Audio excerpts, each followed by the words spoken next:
One of the revelations of the finished work is that Jesus came to restore a broken relationship between Father and Son.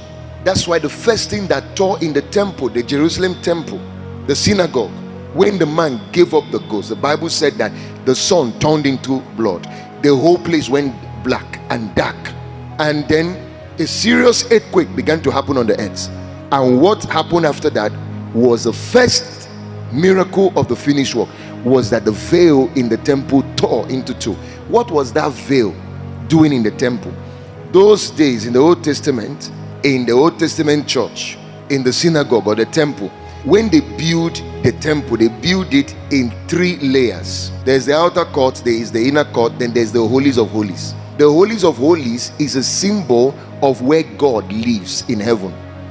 That secret chamber where God lives, like God's room, God's office, is what the holies of holies is. It's actually God that actually gave Moses the temple plan and told him to build according to that plan. The inner court is where everyone comes to worship God, but nobody is permitted to go through the veil. The veil is the demarcation between the holies of holies and the inner court. The inner court is where believers or the saints can come to worship God, but you don't go beyond the veil. There's only one person who has a permission to go through the veil, and it was the priest, the high priest of the temple. And he goes in there through blood sacrifice. He doesn't just go in there. He has to make atonement for himself, so that if there's any sin that is in his life, that blood will have to cleanse him. And that blood that is shed is usually the blood of bulls and the blood of rams. They have to kill a ram or kill a bull or kill a cattle or a goat, whatever, a sheep, and use the blood to atone for the priest. Because if there's a sin in the life of a priest and he enters through that veil, they will drag him out dead.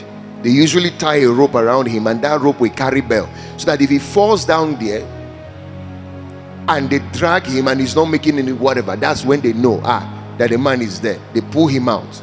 So when Jesus died on the cross, one of the first things, the first most important thing amongst everything, whether it's money you think Jesus died for you, that is okay. He died to end your poverty, that is okay. He died to end your sickness, by his stripes you were healed, that is okay.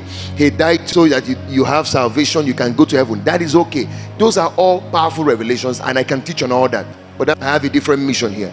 I just want to let you know that the first revelation you must have about the finished work is the revelation of the restoration of the Father and Son relationship.